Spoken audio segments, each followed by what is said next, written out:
This is Binghamton Now on News Radio 1290 WNBF Binghamton and WNBF.com. I'm Bob Joseph. This is Binghamton Now for Wednesday, August 7th, 2024. Live, local, serving Binghamton and beyond. You can call us at 607-772-1290. WNBF. And as we take to the air on this Wednesday morning, I can confidently report to the people that the state of the Parlor City is excellent and getting better. The state of New York also in fine shape. Commonwealth of Pennsylvania doing very well, constantly improving, and ultimately the State of the Union is fine as we move forward with enthusiasm. All right, let's take a call. Good morning, WNBF. You're on the air. What's your first name? Where are you calling from? Good morning, Bob. It's Gary on the west side. Hello. Hello. So I read your article about Rick Marcy, and it's very unfortunate. He's been doing that for years, and they take him out, and then they say that they want to keep like local content. I forget the exact words that were used, but it seemed like, Rick's comment about he is the poster child of local content in the newspaper, and it's just sad that they take him off. Well, it's Gannett Corporate saying to Binghamton, drop dead. Figuratively. Correct. Yeah. Figuratively. Right. To their property, and this also includes, so it's the print edition, which we know is death by 1,000 cuts, literally and figuratively, and also the online component. We all can agree that print is passé. Print is going away. One might argue that if Gannett was smart at this stage, they would shut down print entirely except for one day a week. Do a weekend edition. Do a Saturday paper. Print it as you do now in New Jersey on Thursday or Friday and truck it up here and have it delivered to your few thousand subscribers so they can peruse it on Saturday or all weekend. And get out of the print business almost altogether. The one reason, I think the sole reason they refuse to get out of the print business is they haven't figured out a way to properly monetize their digital operation. So they still, even in the terrible shape that the print edition is in, they're still getting a lot of revenue out of that. And so they're inclined to squeeze out every last drop of revenue from the print side, even though day by day they're taking away our features. They took away Rick Marcy's column and Connie McKinney's column and Tom Pachano's column. And so you're left looking at the paper and saying, what are you doing? What is your plan? What kind of strategy do you really have? And I think any independent observer would say your strategy is to take as much money out of places like Binghamton, Elmira, and Ithaca, and all the other Gannett markets, grab as much money as you can while serving people as poorly as possible. Yeah, it's pretty sad. Where does the revenue come from? It's all ads, right, on both, right, the print and the internet? One thing, the business model of newspapers has changed drastically since the internet started. It used to be, this is a rule of thumb, so it didn't apply to all papers, but I believe traditionally most newspapers received about 70% of their revenue from advertising and about 30% from circulation, single copy sales, and people who subscribe. Well, that formula is basically now reversed. And that's why I'm looking at the cover price of my newspaper today, $3.50. $3.50 for this paper. One paper, come on. For a paper that's exactly 20 pages. Let's see how many local stories are in today's paper. This is the front page. Okay. Mysteriously, the vice presidential pick managed to make the front page because I think it was announced around 9 o'clock or 8:50 yesterday morning. So it somehow made the deadline. If it had been much later, probably a half hour later, we'd have to wait for that story on tomorrow's front page. So that's the main story, USA Today story about the vice presidential pick. Then the other big story is New York seeks public's aid to combat lantern flies. Absolutely no local, it's Binghamton is New York State, but it's not a local story. It's from a reporter in Rochester. Then Tropical Storm Debbie, a USA Today story. Page 2, just a continuation of Debbie. Page 3, lantern flies. Page 4, the USA Today story about flight problems. Page 5, NASA astronauts on the space station. And again, so you page through the entire front section, there is zero local content till you get to page 8. And, that's another thing where they get their money. And a lot of it is print obituaries. Obituaries, right. I was going to mention that. So, thank goodness that people still are dying and their families want to remember them with a newspaper obituary. So that page there on page 8, which is about 80% obituaries, there's thousands of dollars in revenue. How many reporters are still working, local reporters? Do you know?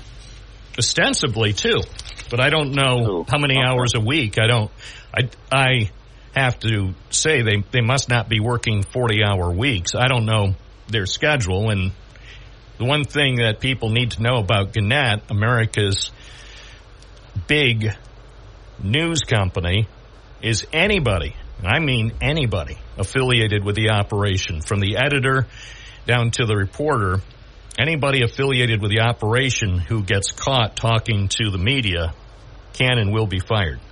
That's why Kevin Hogan. Talking to their own. Wow, that's kind of strange. Well, and that's right? the thing. They want, in the past, the whole premise of newspapers was transparency and aiming to keep, we'll say, in theory, government, businesses, nonprofits, and so on, keep people honest and be in line, purveyors of the truth.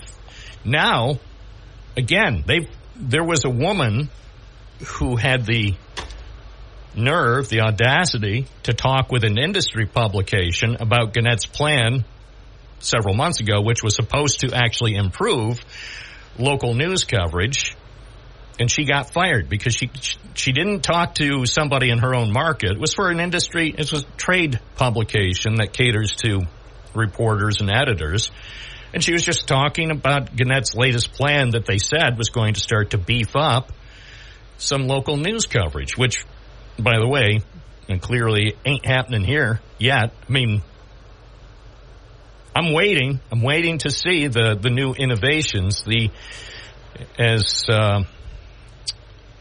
Rick Marcy advised me, he said he was informed by email that his latest column would be his last, and he said the explanation essentially was, and he was paraphrasing, it was because the editors working on his columns need to spend that time providing content our readers can't get anywhere else. I know, it's ridiculous. Now, Rick Marcy has been writing for Rick Marcy has been writing for the newspaper for decades. Yes. What I know about Rick Marcy is he turns his columns in on time, and they don't really need editing because he can self-edit before he emails his column in. So, yeah, what it takes is a little bit of time for an editor or someone to create a headline. But creating a headline for a Rick Marcy column, I could do that in under 3 minutes. AI can do that. Well, and they're doing that too. And I don't know, specifically, is the Press and Sun Bulletin using AI right now for some or all headlines? I can't be sure. I'd like to ask, but they're not allowed to talk to me. You can tell, some of their articles things like gasoline prices or housing prices and things like that. Clearly, that's essentially AI. That's computer generated. And at least in some cases, they acknowledge it. They say it's a story that somebody wrote, and then they call it localized. So the same story basically runs in hundreds of Gannett newspapers or websites across the country, and yet, the local statistics, whether it's gas prices from AAA or housing prices from Realtor.com, they're localized. So a headline that would say, gas prices in Binghamton jumped last month. Well, maybe in Des Moines, same story that was written months or years ago by some underpaid journalist, the same story in Des Moines could say, gas prices in Des Moines remained stable last month or whatever. So they've done so much of what they can to suck out any sort of original content from what... Well, what a great writer he is, too. I mean, the way that he writes, it's just, he can describe if you love the outdoors, which I do, he could just describe things like you were there. Yeah. On the bright side, and we may talk more about this going forward, because they canceled him, now he's going to do a column. He'll email out a column. Yeah, you could podcast or something. Well, he might do that too. That's an option. Right. In this day and age, there are options besides the traditional distribution of your newspaper column. So hopefully... So you say email out. So how does that happen? You would subscribe to his email then or something? Yeah. Okay, that's something new to me. I haven't heard that one yet. It's new. He's going to call it the Nature Report. Perfect. And he's going to release it every Sunday morning. So, to an extent, it would be like the good old days when this column appeared in the press. He wrote this to some of his friends and supporters. He said, "This wonderful endeavor is in response to the cancellation of my weekly newspaper column by Gannett. The reason they gave is my column was taking up too much staff time to edit, time they felt the staff should instead use to provide readers with content they can't get anywhere else.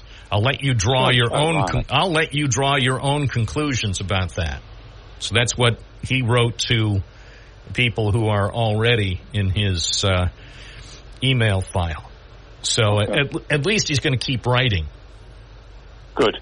And he will, with this approach, he'll have more flexibility. He can go beyond what he's been allowed to do for the newspaper. The one thing, so I didn't talk with Rick Marcy directly. I've just communicated with him by email, but having talked to Connie McKinney and Tom Pacciano about what happened, they're devastated. They're devastated. Tom Pacciano on the radio? Not at this time. No, Tom is currently not on the radio. Of course, he has been at one time. Well, yes, he worked here at WNBF for a long time. Right. He worked for WSKG for a long time. He's worked at TV stations, so he's been part of journalism in Binghamton for several decades. And Connie, right? And Connie too. Stories about people who are giving back to the community, which isn't, everybody doesn't rush to read that, but stories like that are very important. Well, they are feel-good stories. And she said she enjoyed sharing the stories about area volunteers who are the unsung heroes. She said she was happy to shine a spotlight on deserving people. Perfect. Yep. Well, and again, you can't find that content elsewhere. That's in a typical... Right. Because the giving back column and the faith column alternated every other Tuesday, and the stories, many of the stories that they featured could not be found elsewhere. And now they won't be found. Stuff. Exactly what they say they're looking for. They're so ironic with their comments. Well, it's not ironic. It's It's disingenuous. So, yes, correct. That's a better term. So, of course, as a courtesy, and look, I really like Kevin Hogan. He's the editor. He's now responsible for countless papers. I mean, not just, at first it was just Binghamton, and then it was Binghamton, Elmira, and Ithaca, and then they expanded it to more papers in central New York. Now he's responsible for papers in New York and Pennsylvania, maybe New Jersey, Maryland. So he's being pulled in so many directions, and in preparing the article about the cancellation of the local columnist, I sent an email to Kevin Hogan, knowing he wasn't allowed to speak with me. I mean, heaven forbid that he replied in an email and Gannett Corporate saw the reply. He could be on the radio this morning telling me about his newspaper career, because Gannett does, I mean, it's terrible. Gannett has a gag order on all of its employees. Now, you remember, or many of our listeners will remember, Kevin's predecessor, Neil Borowski, was in this studio several times a year talking about everything. I mean, almost everything involving the paper. And it was allowed. He was allowed. But that's changed. Anyway, appreciate your call. Thank you. Yeah, that's changed. And it's a shame. Because even in its current state, this newspaper is a treasure. This newspaper is important to our community. That's why I talk about it, because it's a valuable resource that I still support. I still spend a lot of money supporting the newspaper because I believe in it. I believe in the mission. I believe in journalism of all types, obviously. Radio. And, of course, TV. And, of course, online. And even, to a limited extent, print. So I support the people who continue to do the work in a tumultuous time. It's 9:27. This is Bob Joseph, live on News Radio, WNBF. Hi, I'm providing you with the best solutions of your lifetime. The KSO Insurance Weekly Spotlight with Karen Sweet O'Neill on News Radio 1290 WNBF. Following segment is sponsored by KSO Insurance Solutions. It's exactly 9:30 in the Northeast, 8:30 in the Windy City, 7:30 in the Mile High City, and 6:30 in Malibu. Okay. We've got a nationwide audience. They tune in. Got the time zones covered. Yep. Thank you. Thank you very much. And in Paris, it's happy hour. Happy hour. Go take a swim. And they polluted Seine. Oh, that's just ridiculous. The whole thing's ridiculous. The question you have to ask yourself, Karen, which river would you rather swim in, the Seine or the Susquehanna? Susquehanna. Exactly. I would rather swim in the Susquehanna right at the outflow from the plant there on Vestal Road than in the Seine. Gross. A little gross. That's a big gross. It is. Anyway, wipe that image from your mind and think happy thoughts. Your senses, your smelling senses. So what are we going to talk about? Boy, I feel bad because actually I'm going to talk about, one of the columnists that's still in the Binghamton Press on Sunday, as far as I know, is Jim Miller, the senior savvy. And we were doing a show on the new Social Security online accounts that the Social Security Administration wants people to update, and come and lo and behold, that's what he was doing. So we're talking about that this morning.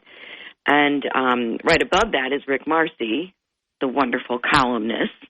And I will really, really be sad to not be able to read him in the paper every week. However, if he does an email, or online anything, we certainly will participate. Oh, yeah. Well, I'm anxious. I'm excited, though.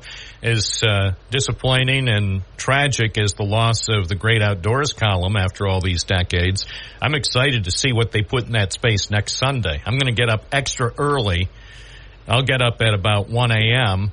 when they deliver my Sunday press, and I'll run out to the puddle where they tossed it in, grab it from the puddle, allow it to dry off, and then I'll look at the thing to see the space where Rick's column was going to be, because they're promising all this great stuff. So it must, if the Great Outdoors was great, they probably have a column planned for next Sunday that's greater. Yeah, I bet you it'll be an advertisement. I bet you. It'll be a house ad. It's like, no, it'll be a house. It's like, right. It's like, why are you advertising in there? There's nothing to read. Well, so, okay, don't get me going. Anyway. I was going to say, that's not why you called. Anyway, well, advice. Not really, but advice. Yeah. Social Security accounts. Last month, many thousands of people received a legitimate email that told them that they are making changes. By the way, they access their Social Security online services. And why is that happening? The Social Security Administration is saying this is going to make your account safer and all your personal information from, obviously, these horrible scammers that can go online and steal your identity. So what do you need to do? Well, you don't need to do anything if you created an online My Social Security account before September 18th, 2021. So, those are the people that have to do something. My God, it's after September 18th, 2021. You don't have to do a thing. But if you created it before 2021, September, then they're asking you, the Social Security Administration, to shift to a login.gov account. And that's where you can access your information. So why are they doing that? Well, one of the major reasons is they're saying that people that are trying to contact the Social Security Administration for various reasons are on hold many times, and it's usually 36 to 45 minutes. That's a long time. And what they're trying to do is accomplish some of these requests online so that those hold times get diminished, and they're shooting for a majority of 12 minutes by September 2025. And by the way, just a side note, our local Social Security office is absolutely wonderful, and generally speaking, you are not ever on hold for 45 minutes. But if you already have a My Social Security account, then you're going to go to ssa.gov/my account and sign in with your Social Security username, and that's the process that you do all the time if you use it. But then what's going to happen is you're going to be guided through a different process of creating an account for login.gov. And once you do that, then your personal Social Security account will now be with your new login.gov account. And you're going to get a confirmation screen that you did it right, and then you'll have immediate access to your online services. Now, here's the thing, though. If you already have a login.gov or an ID.me account, you don't have to take any action. You don't have to do a thing. And if you're not going to go online to Social Security because, number one, maybe you're not comfortable going online for any government agency, and many people are like that, especially people that maybe say, you know what, I'm okay, I'm 85, I don't need to try and maneuver this ID and all of this other password issues and everything, and they say, simply, I don't want to do it. They don't have to do it, because if you're not going to use an online account, then you don't have to create one, quite simply. But if you're going into Medicare, or you're already in Medicare and you think you might want to be able to access your account, then you're going to want to maybe pay attention to this and maybe change it over to the login, the government login. But be careful when you do it, because anytime there is a change like this occurring, you're going to see these scammers that are one step ahead. So they may try to, basically fool you into thinking that you're going to this and you're not. So you want to just be very careful when you do it. Have somebody help you if you're not, if you're not confident enough that you can do it and be comfortable that you did it the right way. Or if you simply don't want to do it, then just don't. And you can just use the 800 number if you need to access any information or requests going forward. So that's the way it works out there today, Bob.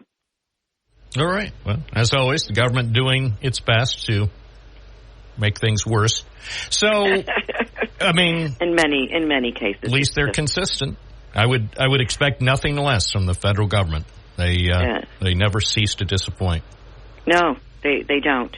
So it's just constantly something new, and so it's job security. Oh yeah, no, that's I have no problem with their nonstop blundering and meandering and coming up with it sounds. Oh, I do. Well, there's nothing I can do about it. Well, exactly. You can't stop it, so you just accept it and say it's just like say bumpy roads in. I can't say a Broome County community will get mad. Bumpy roads in Great Bend. You don't like it, and you wish they would change, but that's part of life. I accept it. I'm good with it. It's not going to change in my lifetime. Wouldn't it be funny? The federal government announces a new policy starting January 20th. The federal government will only make decisions to make things easier for everybody. Right. They put out a statement, and just with even just Medicare and what have you, and people read it and they'll look and they'll say, "What does that say?" And these aren't dumb people. They know how to read. They're professional. That's not the problem. I said that is government jargon. That's how they write everything. Yeah. And to be sure, there's a reason why they do it. I understand. It's not necessarily because the person writing that particular item wants to put it out that way. I mean, there are standards. You have to adhere to the standards, because if you didn't, then you'd have, say, in 50 states or whatever, you'd have people doing all sorts of stuff, and nothing would be consistent or nothing would conform. So, yes, uniformity. Yeah. Let's go for that. Yep. Not a fan. Anyway, how can people get in touch with you? If they need an appointment, we are at 1708 Vestal Parkway East. We are up above and behind Plato's Closet and Style Encore. You can reach us several ways for an appointment. You can simply give us a call at 607-772-4898. You can also Google us at KSO Insurance, and all of our contact information will come up there, including our website, and you can make an appointment that way. Or if you miss the phone number, we have a big display ad under insurance in the Yellow Pages. Karen Sweet O'Neill, thank you as always. You bet. Have a good day, Bob. You too. Thanks. And the previous live segment sponsored by KSO Insurance Solutions. It's 9:40 with Bob Joseph. So what do you think about anything? 607-772-1290. Hey, it's your show. I'm just here to push the buttons. Call me. See if I can push the button on the appropriate line for you. 607-772-1290. 92.1 FM, 1290 AM, online at WNBF.com. Back to the phones we go. Mike in Binghamton. Good morning. Yeah, I'd like to send out my condolences to the Sweet family and the O'Neill family for the loss of John O'Neill. He was a great band member, and Susquehanna Hat Company raised a lot of money for different people. And John passed away this last week, and we're going to miss him. Oh, I saw that on the newspaper website. It appears that, because I just punched it up now, appears he died on August 3rd. Yes. Okay. Yep. Yeah, I join you in extending my condolences. I see that services, I believe, will be held at noon on Friday in Binghamton. very good person, a nice family. Karen, we're very sorry. Well, Mike, thank you for your thoughtful message, and of course we join you in that message to the O'Neill family. Thank you. Thank you. It's 9:45 at WNBF and WNBF.com. This is Bob Joseph. Weather-wise, well, I'd like to say there's good news, but we're not going to traffic in lies and misinformation, so let's just get to the forecast. There is essentially no good news, so let's dive right in, shall we? First off, guidance for today. The good news for today is hazardous weather is not expected at this time. That's for today. On the other hand, as we look toward the end of the week, the news is not good. There is an increasing potential for heavy rainfall in areas of flooding Friday and Friday night as tropical moisture associated with the remnants of Tropical Storm Debbie is drawn northward into the area. Where will it come? Right here, evidently. So it shows you what a difference a day makes. Yesterday it sounded as though we were going to dodge the bullets, and now it's different. So we'll get some more specifics coming up next hour from Dave Nicosia with the National Weather Service. He'll give us the latest guidance. It's just the facts. What can I tell you? Can't do anything about it. Can't do much about it. So right now it's 64 in downtown Binghamton, and that is 18 Celsius here in the beautiful WNBF headquarters. Well, actually in the headquarters it's, I think I don't know if it's the same temperature. Not sure. No, I guess it's actually a little warmer in here. So it is, if you like somewhat cooler weather compared to the last few days, well, I guess that's a positive. It's not as warm as it was. On the other hand, if you enjoy flooding, well, there's something to be said about that. So, again, we'll get more specifics about where things stand next hour from Dave Nicosia, the National Weather Service air quality. Oh, this is, hey, here's something good. The air quality is good, at least. The air quality index right now in Binghamton at 30. It's 9:48 at News Radio WNBF. Take a look at WNBF.com for all the important information about some things going on. Already out reporting. First person I came into contact with today. I know you're thinking, oh, Bob, is this going to be another one of your reporting stories? Of course it is. Why not? Why not give you a little insight in what goes on reporting? So I'm reporting on a story, and you'll see it on the website shortly, WNBF.com.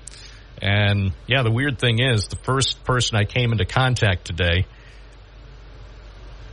gave me the finger.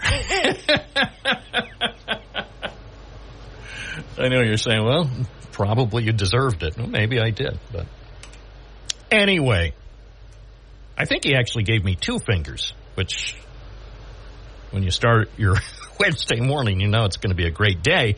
On the other hand, we wound up then actually having a conversation, a very, I'll call it, useful conversation. So it was just, after he found out who I was, and he retracted his digital statements.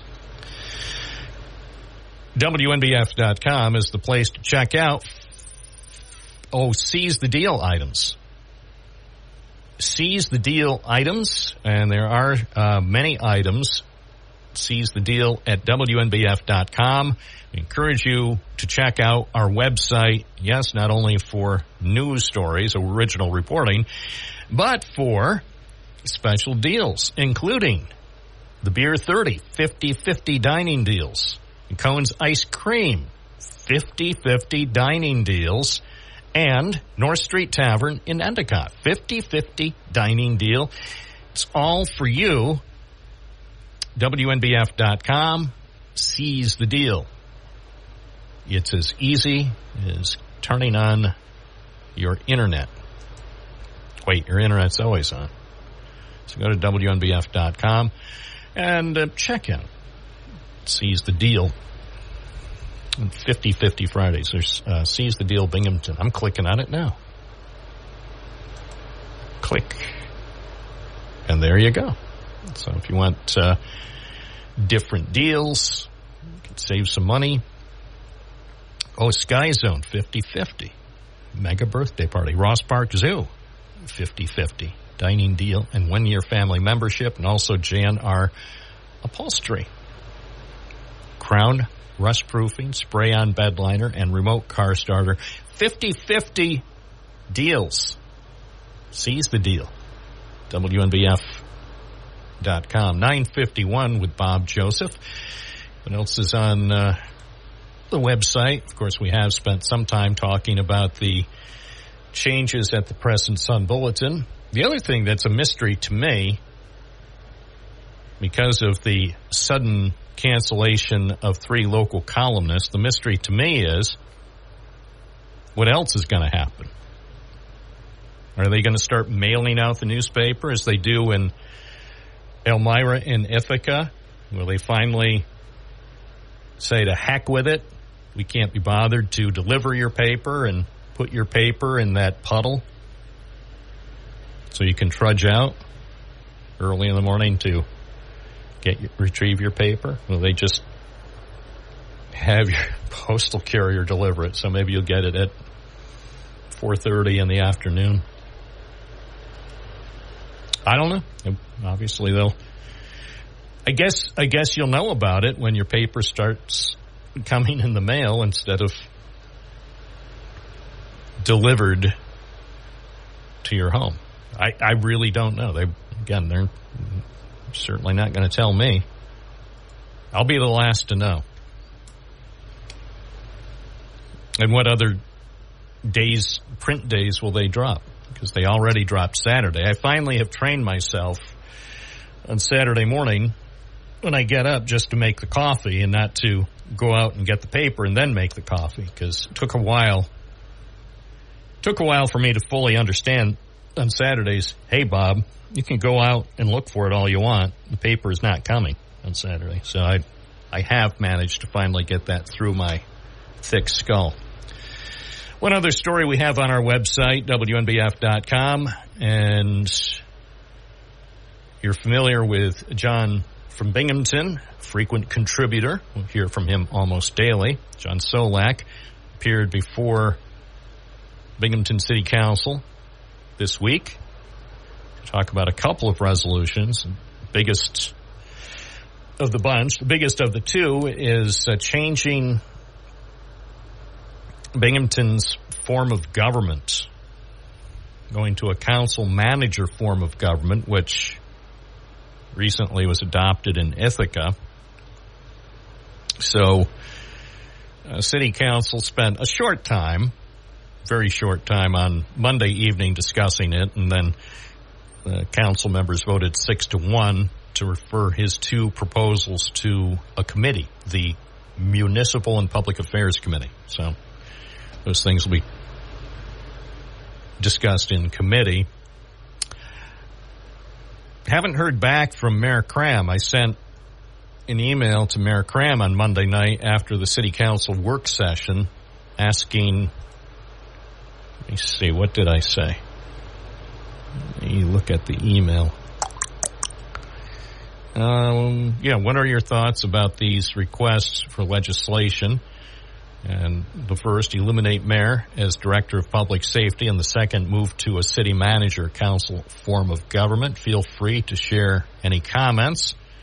As always, you're welcome to call into the program to discuss these or other city.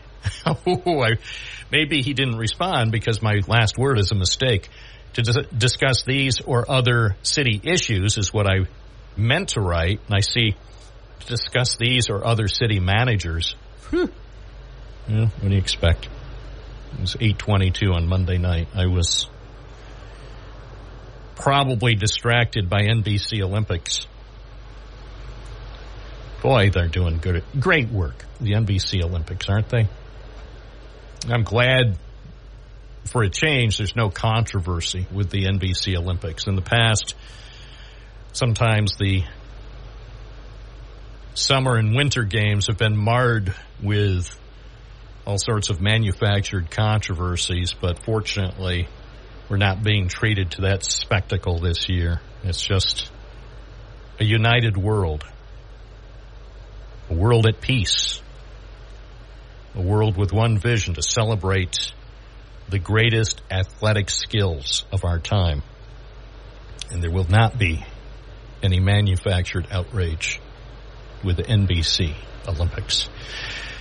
It's Wednesday Morning Live. We have more coming up. I'll be taking more phone calls on Binghamton Now. This is Bob Joseph on News Radio, WNBF and WNBF.com.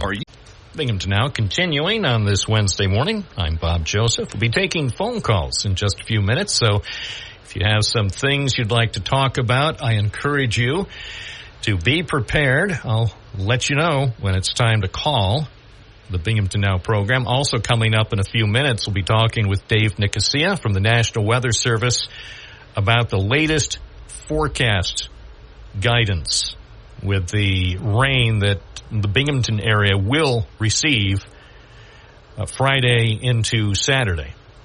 And a substantial amount of rain is likely. And coming up in just a few minutes, Dave Nicosia from the National Weather Service will join us live to give you the latest forecast information.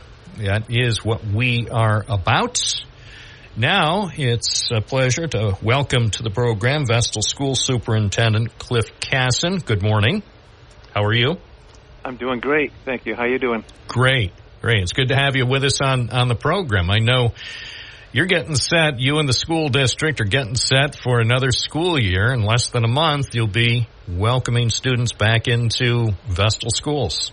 We certainly will. We look forward to it. So our students arrive on September 5th this year, and we're getting ready for them, and we can't wait till they come back. Yeah, it's kind of lonely sometimes. You walk these buildings during the summer, and you miss that energy and excitement from the teaching and learning. So definitely looking forward to September 5th. Well, a few days ago, I was out at Maine Memorial School with Maine Edwell Superintendent Jason Van Fossen. He met with me to show some of the work they're doing as part of a capital project. I have to say, it's really odd to be wandering the hallways and going into classrooms and the gymnasium and even some of the offices at an elementary school, and no one else is around. I mean, there were some workers who are putting in a new air conditioning system, but it's kind of eerie to be inside a school in late July. It certainly is. Yeah, it's kind of it's an empty feeling, that's for sure. Absolutely. Well, I invited you on the program to talk about a special town hall meeting that the Vestal School District will be holding this evening about a new initiative. Tell our listeners about what the school district will be doing at the middle school, the middle school policy, and how people can find out more about it this evening. Yeah, thank you. So we began a new initiative here through, it's a student device task force that we developed with all stakeholders, Board of Ed members, community members, parents, teachers, administrators, and some students on a year-long committee to study the impact of student devices in the educational setting. Completed a ton of research, looked across the country. Common Sense Media was one big source of information. That was with the Children's Hospital out west, and then a U.S. Surgeon General's advisory that was from 2023 about social media and youth mental health. Putting all this together, and then our own anecdotal data that we're working with students and continuously here after the pandemic, we realized we need to do something with cell phones in the classrooms. So what we're doing is we purchased devices called Yonder pouches. So students will enter the building. This is in our middle school for grades 6, 7, and 8 this fall, and they will put their devices in a pouch, if you will, and that pouch has a locking mechanism then the students will have their device with them all day, but they won't have access to it. This way, teachers are not competing with devices and the students' attention while they're trying to deliver high-level instruction. Then at the end of the day, we have mechanisms that will open that pouch, and the students would have access to their cell phone. With that, we've done a lot of work with informing our community here. We do have a town hall meeting basically on this student personal device pause, we're calling it. And it's at our African Road Elementary auditorium tonight at 6 o'clock. So we're expecting some parents to come out and talk in favor or against. We want to hear from all individuals. We do have a frequently asked question document out there. We've have 46 frequently asked questions. So as the community has asked us, what about this? What about that? We've answered that. So we'll be reviewing that FAQ with the audience tonight also. But we're looking forward to this initiative because we really want to focus on our students, their mental health, social relationships, and obviously their academic growth here at Vestal. What's some of the early reaction, general reaction that you've heard from people in the school district, whether it's parents, teachers, or students? Yeah, I can tell you our teachers are all on board with it. They are really had a tough time competing with cell phones. Our administrators have used a lot of their time with cyberbullying and different apps that cause angst with our students. And our high school students who were on the panel actually said it would be better if they didn't have cell phones because then they could actually pay attention to the teacher, not to their cell phones. We do have many parents have reached out to us and said, yes, we agree 100%. However, we have some parents that say, hey, look, I pay for those cell phones, and I want my child to have the cell phone, and if there's an emergency, I want to be able to reach my child. We understand that. We did bring our local police department in, the Vestal Police Department, and speak to our officers, and they indicated, hey, if there's an emergency, what you really want to do, especially if there's an emergency with an intruder in the building, you want to look like the building's kind of empty, as we were talking about earlier, and students would hide, lights off in a classroom. You don't want any noise. And if cell phones are pinging and making noises, an intruder would say, oh, I know there's someone in this classroom, and then could do harm. So they're indicating that definitely you do not want cell phones on. And also, if there's a first responder situation, if everyone's calling, it could clog up the cell towers, and then it would limit communications with first responders. So that's the only negative so far that we're hearing from parents, pretty much that they want to be able to reach their children, and or if a child has a medical need, where often they use their cell phones to address their medical needs.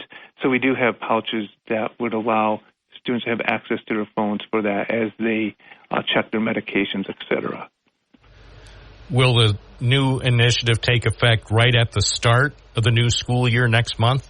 It will. So September 5th, as students walk in that very first day, we'll have a welcoming committee there that will provide the pouches for the students, and then they will put their phones in those pouches and then go on with their school day. How many pouches has the district acquired? So we've purchased 1,000 pouches. We have just over 700 students in our middle school. We've purchased 1,000 just to make sure we have enough. If, some break or something happens, someone loses one, we want to make sure we have some extra. But they are not cheap. They're about $30 each. So we used our American Rescue Plan funding, the grant funding from COVID, to purchase those devices, the pouches. And so we do have them here. And we actually showed them at a board meeting last night, and we did pass them around to the members of the Board of Ed to get a look at it and look at the locking mechanism to see how it works. And so we will have those available tonight for anyone that's interested in looking at the pouches, see how they work. So they'll be at our town hall meeting tonight at 6 o'clock. They'll be available. Have other school districts in Broome and Tioga counties adopted this particular approach? Yeah, so my understanding is Binghamton has, Whitney Point is looking at it, Tioga Central, and I know Norwich has also, along with Vestal. There may be some others. I know others were asking. We've shared a lot of our research and information with the regional school districts here, and some of them are saying, we're going to wait and see how it works, in September with you, and then maybe we'll implement something. But we do know nationwide more and more school districts are implementing some type of pause on personal devices in the classroom. Were there other options that the Vestal District considered before opting to go with the Yonder pouch program? And actually, that's what we're doing at our high school. So for next year at high school, we purchased, if you will, they're calculator-like pouches. They look like shoe pouches that would hang on a wall, and they're numbered. So what we're going to do at the high school is a transition to Yonder pouches. When a student walks into a classroom, they will put their cell phone in a pre-designated pouch. Like, so if I'm number 8, I put my cell phone in number 8. And then I'm in the class, and teacher's teaching, I'm learning, I'm engaged in my lesson. Then at the end of the class, the student then picks, I'd go to slot 8, pull my cell phone out, and I go on my way, go to my next class. So we did look at that. The only thing the research shows is then students are on their phone during the hallway, during class changing time, and that's where they start, okay, what did I miss? How many likes did I not get? And that builds that angst, and then they go into the next classroom, and they have that on their mind instead of like, hey, I'm ready here to learn, and I don't have to worry about, what's going on my cell phone with notifications and text messages and that type of thing.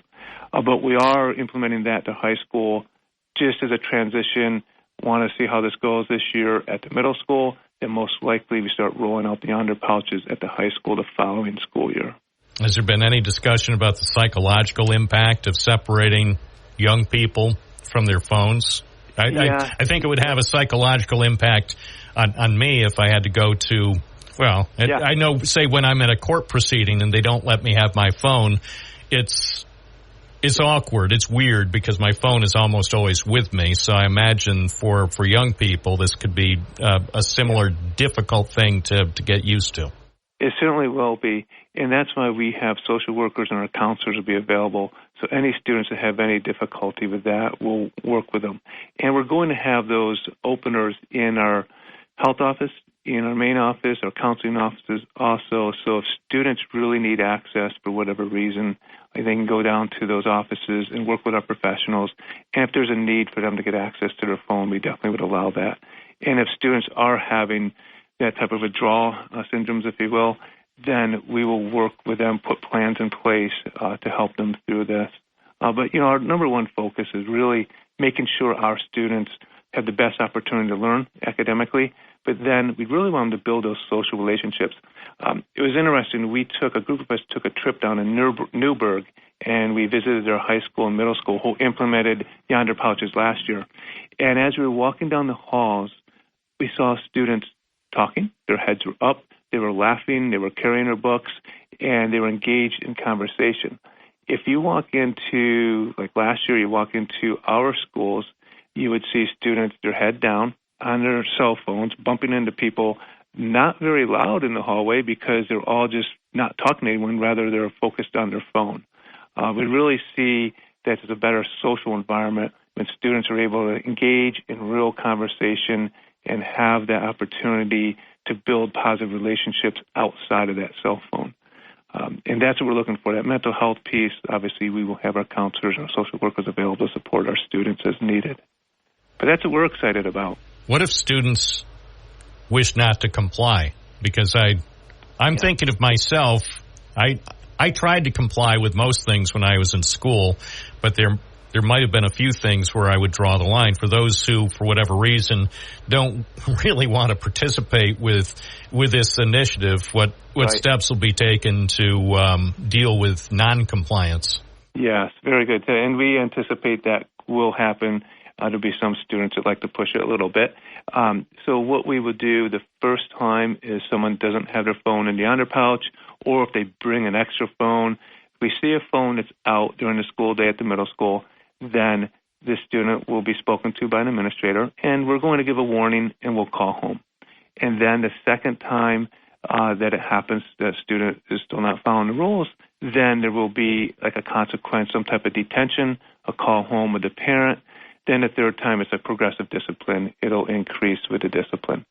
But the idea is we know there'll be some students that want to push it, but initial indication will be that, hey, we'll meet with the student, say, look, here's the rules. All right, this is your one warning. Next time, this is what's going to happen. Call the parent, get the parent on board, and hopefully we can mitigate any future, discipline procedures. The town hall meeting to talk more about this is coming up tonight at 6 at the African Road Elementary School in Vestal. And I appreciate your time. Oh, yeah. Well, thank you for being here, and we're hoping this is successful and it really supports our students. Yeah.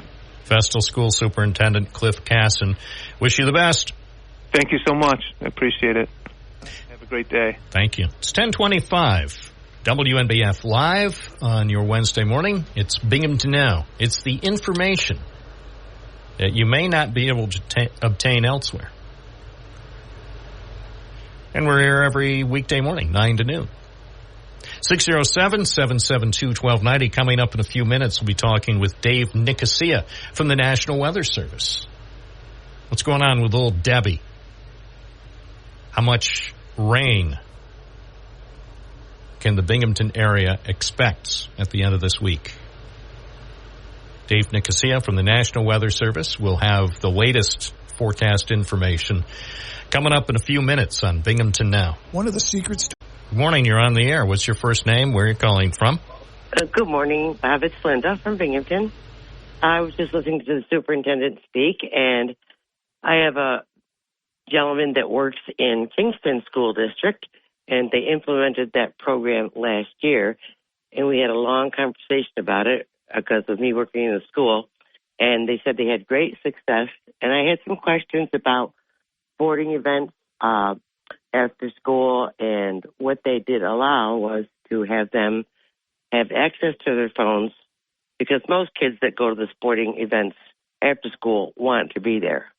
And it was very successful, and they really saw a difference in the student attention in this classroom. Well, I appreciate the information.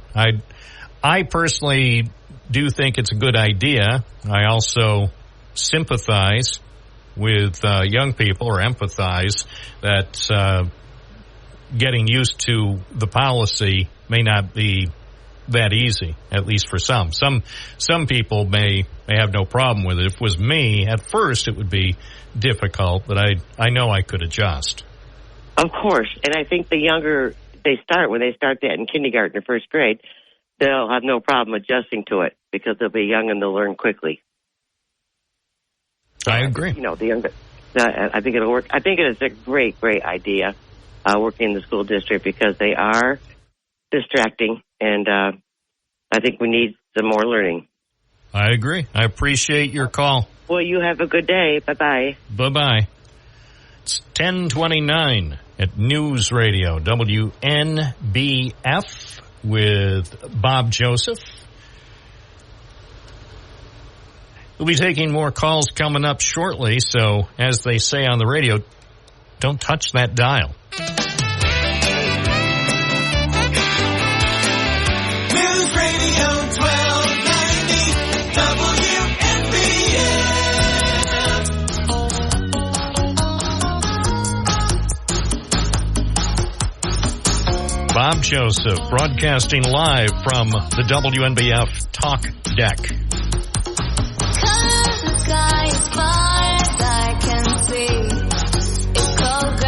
Wow. That song fits. Color of the sky as far as I can see is gray. Well, I saw a few blue patches before I came in here to the station, but now I'm underground, so the only way I would be able to know is to use the spy cam, but I don't want to spy on my listeners, so I won't do that. Joined now by Dave Nicosia of the National Weather Service, high atop Mount Ettrick. Good morning. Good morning, Bob. Well, let's get right to it. I'm not. There's nothing good I can say about what's going to happen later this week. So we'll. By the way, before we go on, the following weather segment may contain information that's not appropriate for some of our more sensitive listeners. I just wanted to. So people say, "Well, you didn't warn us," and it's like, "Oh, it's the best I can do." We just deal with facts as we know them. Well, things have changed a little bit today. The storm is moving faster, which means that the rain won't last as long. So could be really good. Now, sorry to interrupt. So what you're telling me is this probably is not a repeat of September 2011, where we had a storm system that seemed to linger for many, many, many hours. Yeah, I'd be hard-pressed to compare the two. I mean, yesterday we had a couple models, computer models, that were coming in with scary amounts of rain that had me concerned. But it looks, and this is what I was hoping for, it looks like this system is going to be moving pretty fast. We've got a cool front coming in from the Great Lakes, and it's going to sweep what's left of Debbie and her moisture out quicker than it was advertised yesterday and the day before. And you can see it now on the satellite coming in from the Great Lakes. So I'm a little more optimistic on the sense of the rivers. But intense rainfall rates, 2 to 3 inches per hour, while the moisture from Debbie comes through the area, is definitely going to be on the table. And we're looking primarily tomorrow and tomorrow night. So flash flooding, localized flash flooding, is going to be our biggest concern. And, for one or two small communities, that could be a big deal. And then, it doesn't affect, like with Tropical Storm Lee, it was everybody had the flash flooding, and then the rivers went nuts. So we're not, I think, based on everything I'm looking at, all of our models, it's starting to move faster. So I'm more optimistic today. All right. But flash flooding is serious, though. We got to take it seriously. Right. We can't just write that off, because some small streams, creeks, could go pretty wild with this. So, but you're not anticipating regional devastation. Okay, yeah, widespread regional devastation, no, not at this point. And it's, again, everything seems to be looking, more favorable, that we won't see something of that magnitude. But locally, we can't rule out there could be some very serious flooding in smaller towns or places that are vulnerable to flash flooding. And I can't say which town or which area at this point. It'll just develop. So basically Friday, and especially Friday evening, could get very dicey for some of our more flood-prone areas. I know putting specific numbers on a forecast like this is challenging, but give me sort of a range, a sense of what people in the Broome and Tioga County areas, this general part of central New York and northeastern Pennsylvania, might anticipate between Friday afternoon and Saturday morning, based on the models you have and all the latest guidance. Yeah, so if we look at all that, rainfall amounts with this event for our area, we're looking maybe up to 2 to 3 inches, maybe even a little bit more widespread. But again, that's not enough rain to cause the rivers to go nuts. Now, will the rivers come up? Absolutely. And they might even touch what we call minor flood stage, which means, some low-lying areas get flooded. But, I think that right now looks most likely is that we'll either see the rivers will be like, whoa, that river's really high, or it will be at the minor flood stage, which does not impact, buildings, and it may impact a few low-lying roads near the river and certainly fields and stuff like that. But that's what it's looking like right now with the 2 to 3 inch type of rain amount. If we get a little bit more than 3 inches, there'll be more widespread minor flooding. And, Vestal could get into the low to mid-20s, which it'll be high, but it won't be up to certainly wouldn't be up to the UE fields yet or anything like that. So that would be if we got more like 4 inches of rain. But it's just moving so fast, I just don't know if we're really going to see that. But again, yesterday it was looking a little bit more dire. And today it's looking a little bit better, and I think that's the continued trend as our new models come in this morning. So that's actually some good news. We're not really expecting any strong winds or anything either. It'll be a little windy, but it won't be anything, and we're not expecting any major winds. I mean, that's all over right now. Well, that's some encouraging news. So, because when I woke up this morning and saw how the maps had been adjusted, I said, "Oh, what's that right in the center of the red there? Oh, I know that city." And then I turned on like TV news, and anytime I see Binghamton on a TV graphic on network news, I say, well, that's not something I really am looking forward to. But based on what you've just said, people obviously need to be aware of this. It's not likely to be a FEMA style event. I'm not expecting to see FEMA administrators and FEMA trailers coming because of this event. Yeah, I mean that's where we are at right now. And again, it's moving a lot faster. Yesterday, it was again. And if you think about it, yesterday was Tuesday. We're talking about Friday to Saturday, so we're still pretty far out in the prediction realm, and it was moving a lot slower. So, again, we're not out of the woods yet. I always say this to everybody, is anytime you got a tropical system that's south of you and a front coming, until it actually passes, then we're completely out of the woods, So you never know with these things, but I'm a little more optimistic today that it won't be widespread. But however, locally, I can't guarantee that some area could get really hit hard, on a more local basis. And that's pretty much it. That's pretty much all we really have at this point. The other thing that's notable, though, in most of the region, the ground is very saturated because of the rain in recent days. Yeah, it is. I mean, but again, it's to get these rivers to really go wild, it generally takes about a good solid 6 inches of rain, like widespread. Everybody gets 6 inches of rain, locally higher amounts.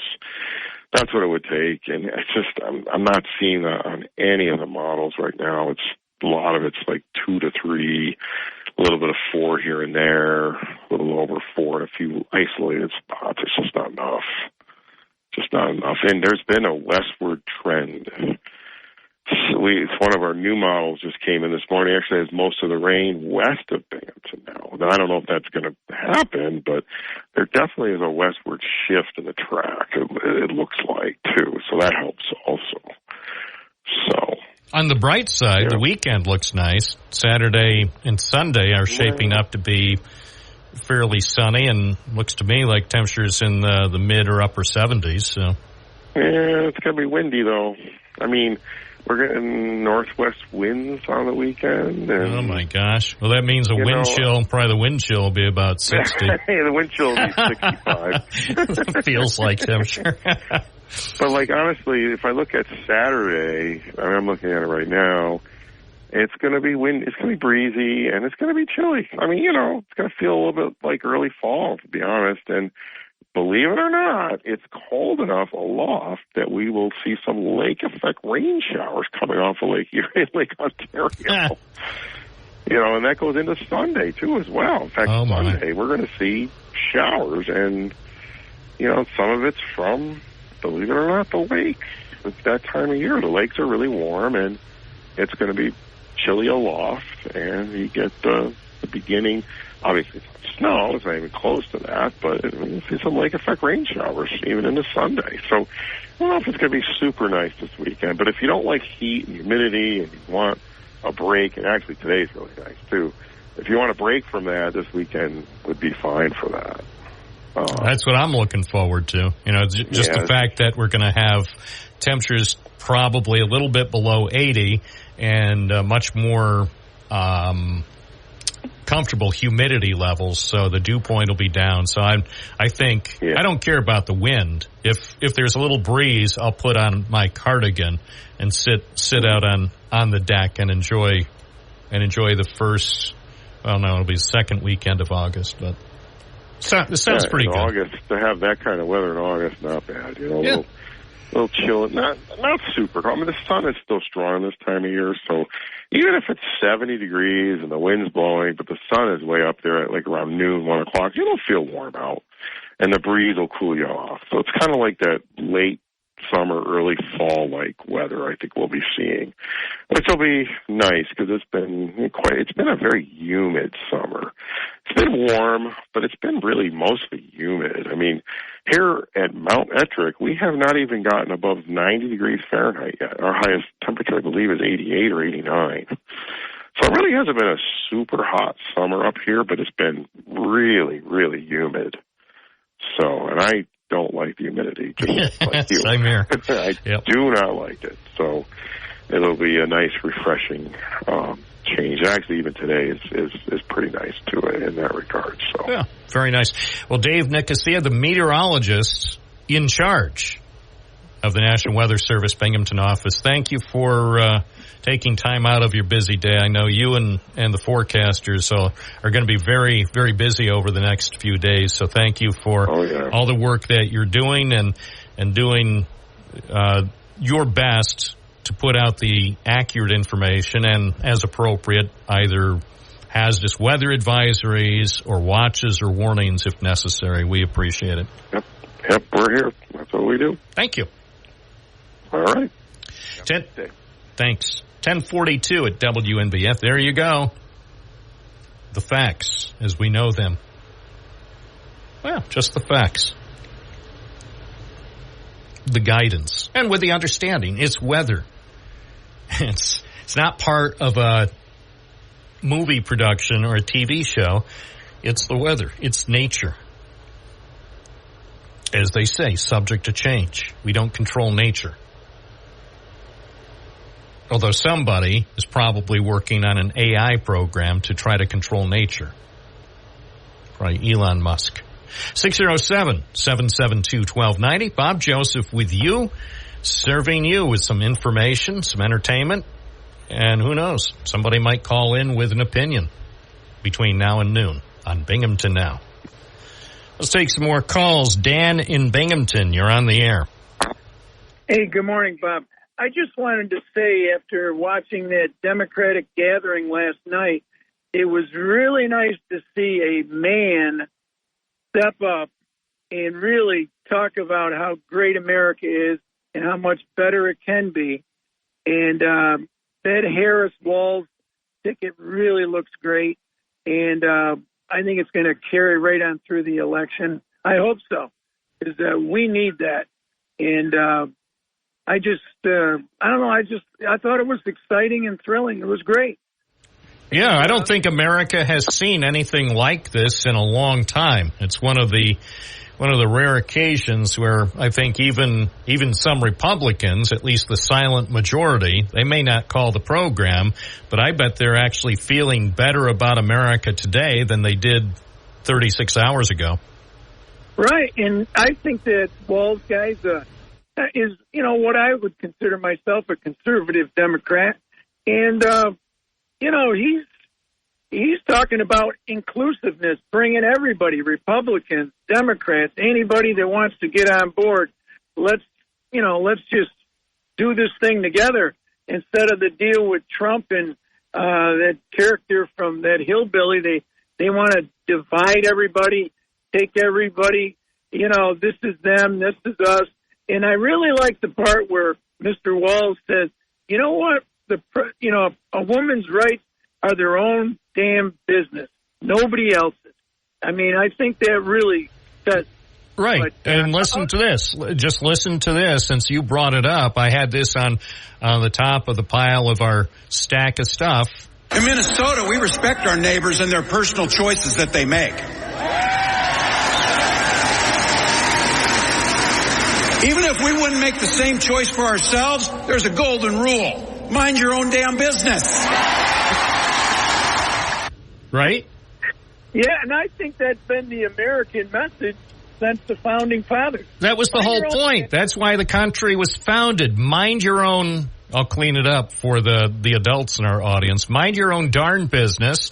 Let people make their choices. If they're not hurting you, then let them decide what they must do for themselves and for their families.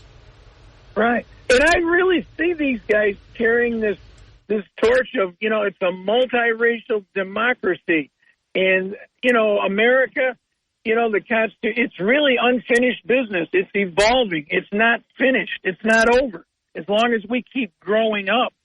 But if we're going to go backwards, that's a bad thing. That can't work. Well, and the thing is, the question, do Americans want more chaos and weirdness, or for the next 4 years, do Americans want a return to civility and general tranquility? Even in a country that may be divided on some key issues, do we want people who act like adults in charge? That's right, man. I mean, I like the idea that everybody's invited. You know what I mean? We don't have to have a war for all the states to agree on things. That's seems to be the common denominator why all these states every 40 years or 30 years, we're all together on some, issue. I just think it could work out a lot better. And again, to repeat myself, I love the idea that everybody's included. Nobody's left out, Well, and it could be the dawn of a new age. Finally, an era where Americans can feel good again. Not just, trying to act like we're big bullies to each other and to the rest of the world, but people who want to coexist with not just 332 million other Americans, but with the nearly 8 billion people on the planet. Yeah, we have our differences, and there never will be perfect peace, but there are certainly ways that we can speak with each other and get past our basic disagreements. That's right, Bobby. Hey, man, have a great day. Talk to you later. Thanks. See? So much for the nattering nabobs of negativism. Let's put those nattering nabobs of negativism in the rearview mirror. Let's say the negativity, the nastiness. We'll just say that age is going to end, and then January 20th, there'll be a new era where people will start acting like adults again. Grown-up behavior. What a concept. It's 10:51. Good morning. You're on the air. What's your first name? Where are you calling from? Oh. Good morning. You're on the air. What's your first name? Where are you calling from? Oh. Third time's the charm. Good morning. WNBF. You're on the air. What's your first name? Where are you calling from? Hey, good morning, Bob. I was just listening to the last caller, and I wanted to say that we're smack dab in the middle of a war with the U.S. and Israel versus the other guys. And, this is the worst time to have weak, mealy-mouthed, weak people in office. The worst thing she did was choose that man. He's, according to the news sources I listen to, I don't know what news sources the last caller listened to, but the one that I've been watching, that he's the most liberal leftist one she could have picked, this Walz guy. Very leftist, very liberal. And, you can do what you want. I try to stay out of politics, especially when I call up. I wasn't even going to call up about this today, but we're in the middle of a war heading for what they're saying is World War III, and Iran is threatening to have that with us. So why would you choose weak leaders when you're headed for World War III? Why would you do that instead of strong leaders like we've had in the past? I just don't get it. Well, the American people will choose carefully. That's the good thing about the American people. They quite often make the right choice, even when the choices are not necessarily the best. But how can they get that this guy's a conservative Democrat? Well, maybe compared to Andrew Cuomo or Kathy Hochul, maybe he is a conservative Democrat. Does he know what Google is? Well, of course. Google is facing some big action by the federal government. Google could get broken up because of their monopolistic behavior. I know. You don't have to sigh to me. I don't know. DJ, the thing about this program is you may be annoyed by the host, but look, I have to live with myself. Oh, I'm not annoyed with you. Oh, I thought you just sighed because I had a somewhat pithy comment about the Google. Well, getting back to your main point, though, about Governor Walz, is he going to appeal to all Americans? No, of course not. Some Americans find J.D. Vance more appropriate, and that's good. That's good. That's what I like about America. You can respect the choices. I mean, the Republicans have chosen Donald Trump and J.D. Vance. The Democrats are going with Kamala Harris and this governor, whether some people say, and some people say he is liberal. I don't know. I still don't know that much about him. But I have to say, based on what I've gleaned over the last 24 hours, he seems like he would be a good president. Well, here's my question, okay? Kamala Harris, what did she get? 1%, 2%, and then she's left out of the primary, and now she's going to run. So she had a worse numbers than Joe Biden, and now we're headed for what Iran is threatening. Iran, whoever it is, Hezbollah or whatever, World War III. So why would you want weak leaders leading you into a world war if it's going to be that? It's bad enough what's happening right now. They're killing all these little children in Israel with bombs. And you want weak leaders in there? I don't understand that. But anyway, God bless you. Have a blessed day. Thank you, DJ, from Binghamton. There you go. Everybody is allowed to call this program. You call in once a day. You get one shot.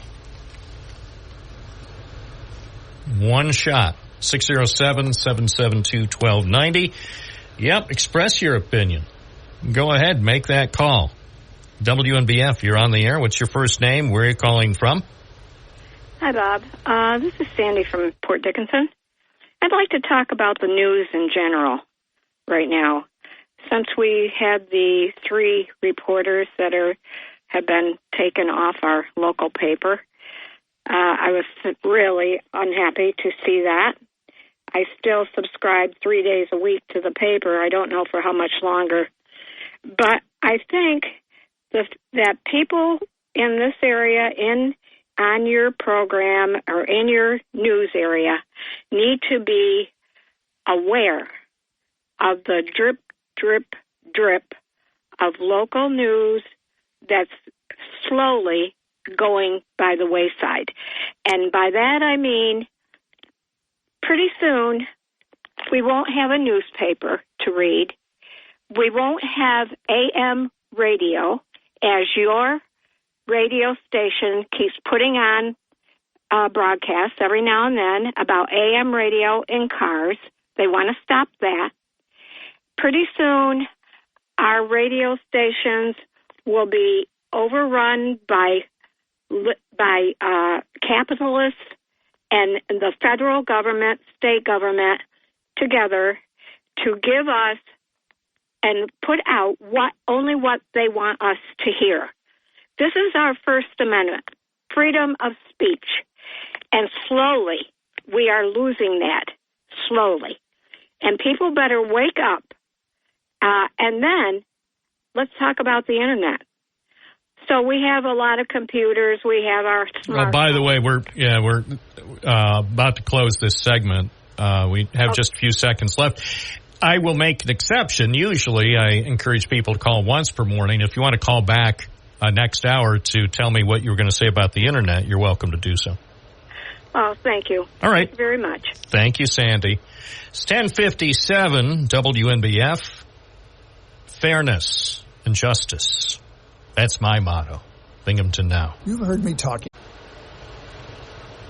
Unless it's to turn up your device. Turn up your device to maximum level so you can compete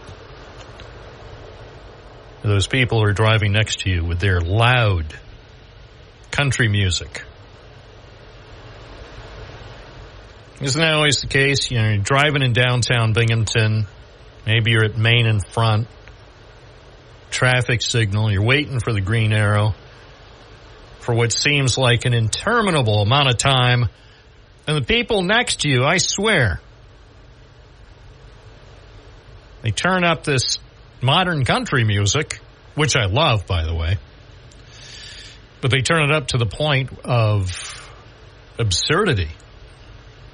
190 decibels. Who knows? 190 decibels, probably 31 Celsius. Who knows? It's just sometimes that country music. I like it. I don't like it that loud. I mean, come on, man.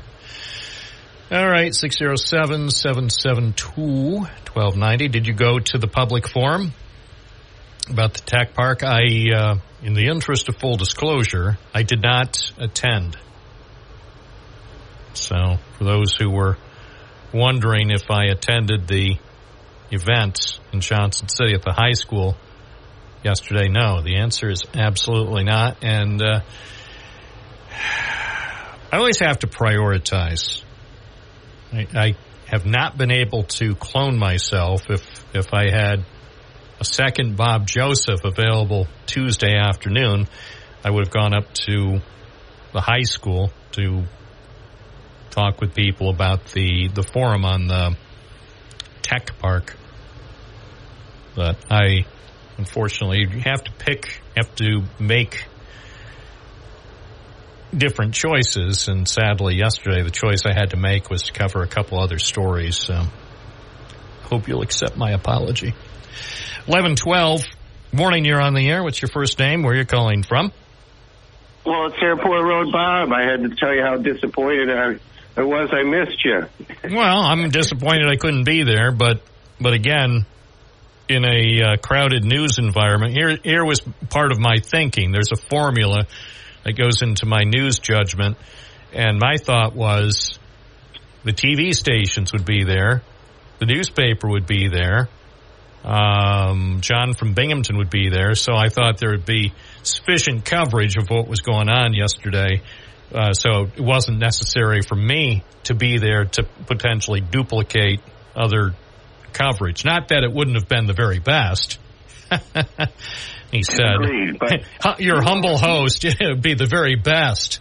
No, I definitely had to choose to do some stories. For example, the story that nobody else did, the newspaper drops 3 local columnists. I thought, I ran out to the puddle in front of my house this morning to get my newspaper, and I thought, well, that would be on the front page. We're dropping Rick Marcy, Connie McKinney, and Tom Pacciano, and I thought we'd have their pictures on the front page above the fold with a thank you for your decades of service. But there was no local news in the paper this morning. So anyway, that's not why you called. How did the informational session go yesterday?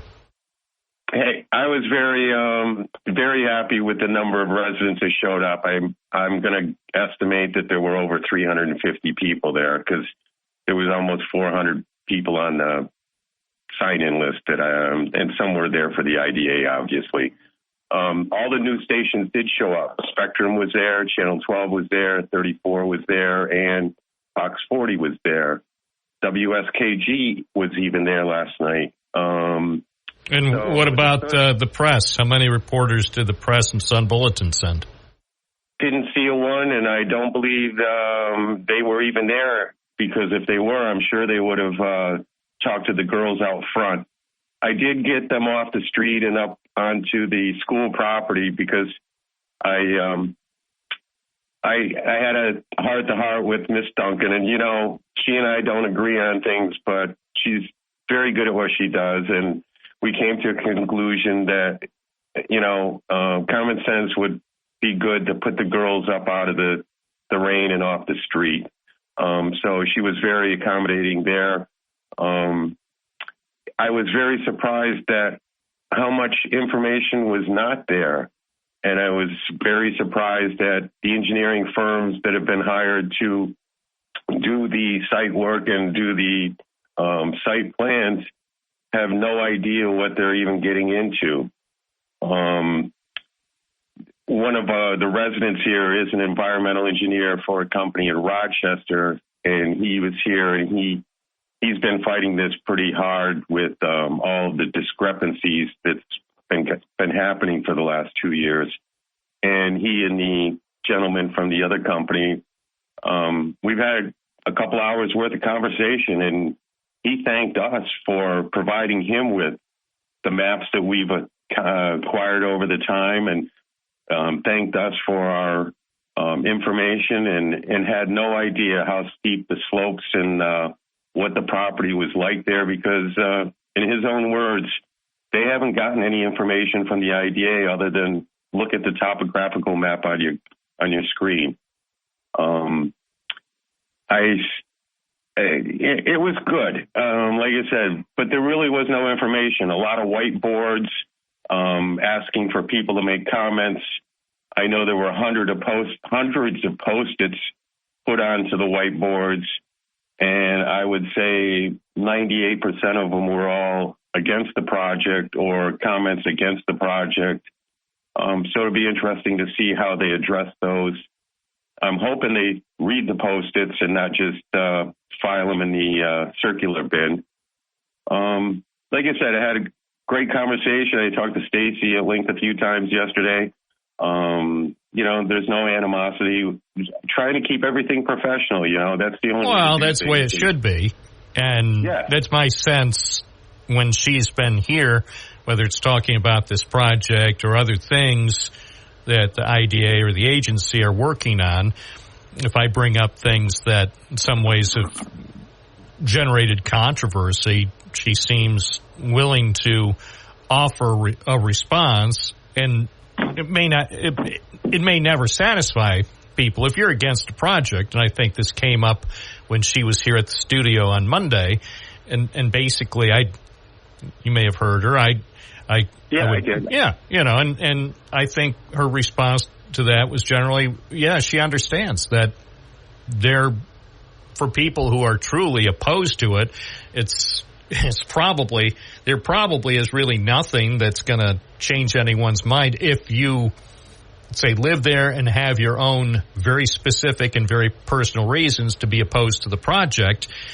But, I think in fairness, she has indicated a willingness to listen. And let's face it, her job, we all have a role in life or in society. Her job is specifically to push development or new ideas to develop Broome County. So this is part of her doing her job. And you might say, well, I know some other place that would be better suited for this sort of thing. So, but that's what her job is. Your job as a resident is to offer your thoughts and your insight. My job as a host of this program is to try to provide equal access to everybody who wants to talk about it. Yep. And yes, some people think I'm crazy, but the man I aspire to be more like, John from Binghamton, was there. We had a great conversation. Mark Molinaro's people were there, although he did not show up. I did not see anybody from Leah Webb's office, and if they did come, they didn't contact me or anybody else that was passing out flyers that I know of.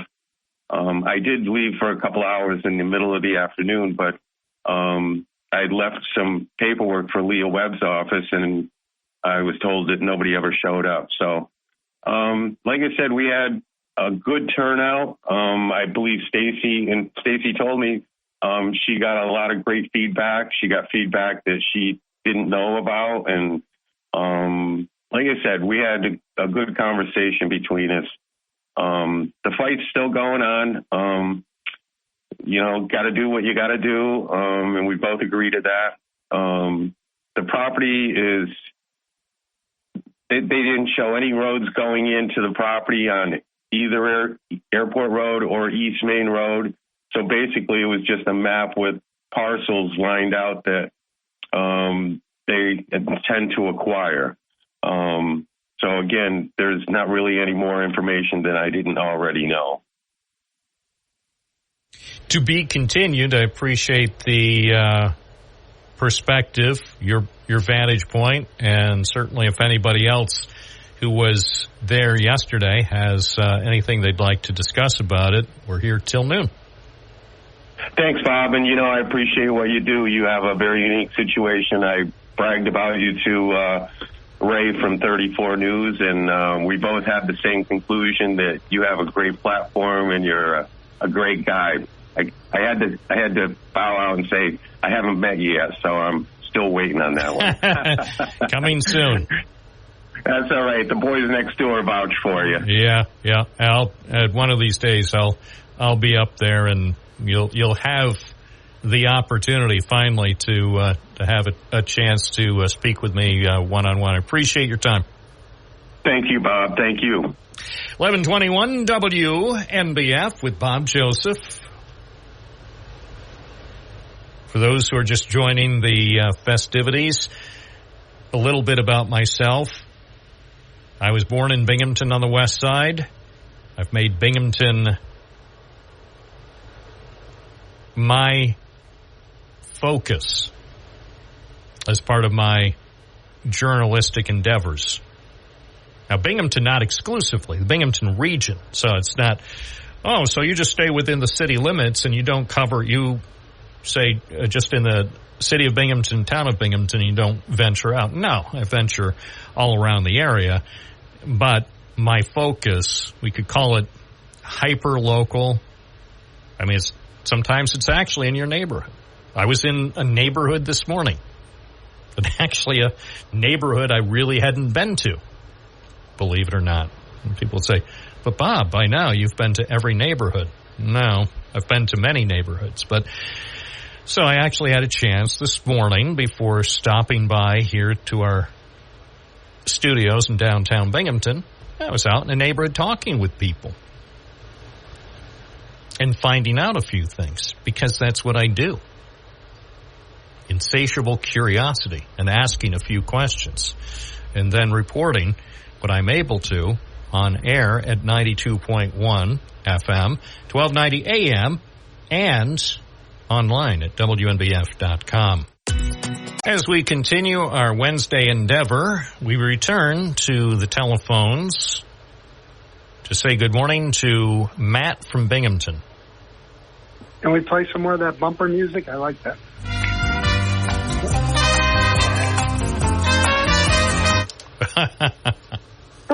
Thank you very much. Anyway, I have a lot of friends that I talk to about the state of the world, the state of our local area, and the state of the nation. And there's such a relief in the last 2 weeks that there's really finally hope in the air again. And this guy, Tim Walz, he proved last night that when you look at his resume, he's such the perfect vice presidential candidate. And it's showing, the former guy had probably one of the most unhinged tweets ever last night, saying that Joe Biden's going to demand to become the candidate again. I don't know if you read that one. No, you're kidding me. He didn't stoop that low. Yeah, he said that Joe Biden's going to come back and demand to be the candidate again. I mean, it's pretty scary what he's saying. Wait, let me hold on, because I hadn't heard this, because there's only so much. Matt from Binghamton, there's only so much I can take. So let me let's see. Let me page down. Oh my gosh! Oh my gosh! He is. Do you think? And this is just between you and me, Mr. Ryan. Do you think that he's really come unhinged?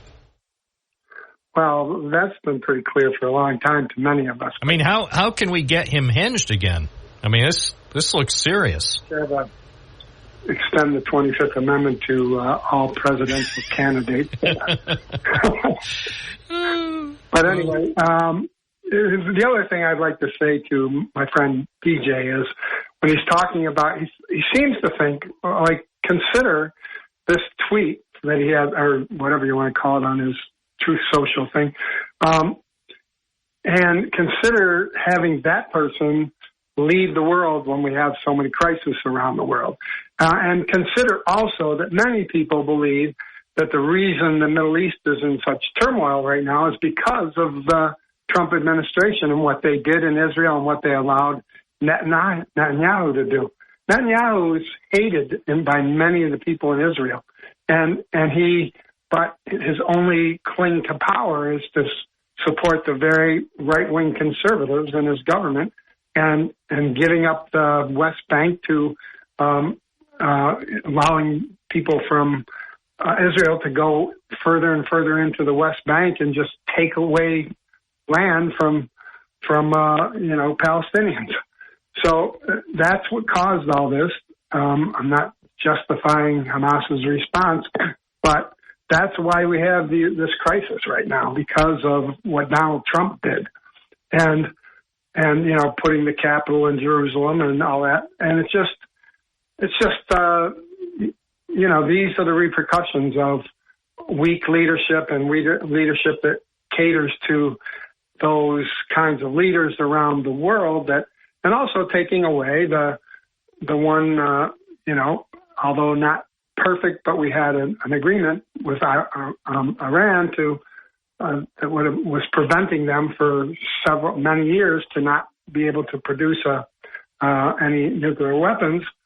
And Donald Trump pulled the plug on that as well. Well, it seems sad and a little weird. Anyway, I appreciate your call. Okay, thank you. 11:30 at WNBF Binghamton. More calls more often.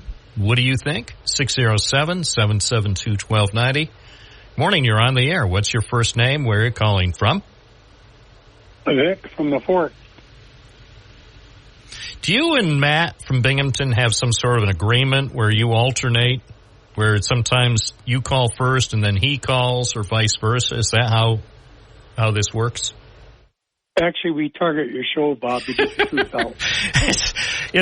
It is so strange, and some of our viewers who believe in conspiracy theories would actually think that I set these things up, that this is all part of some sort of carefully orchestrated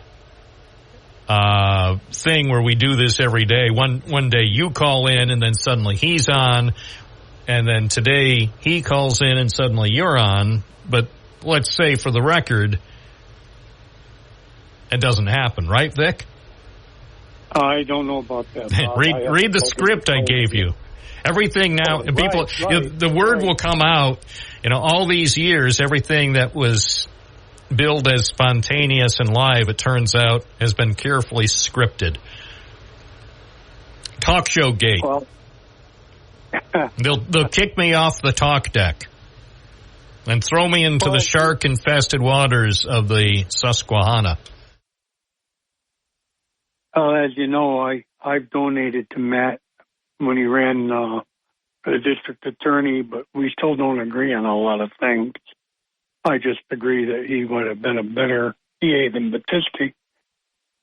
But that's not why I called, Bob. I called because of Matt's call, as you probably are well aware of.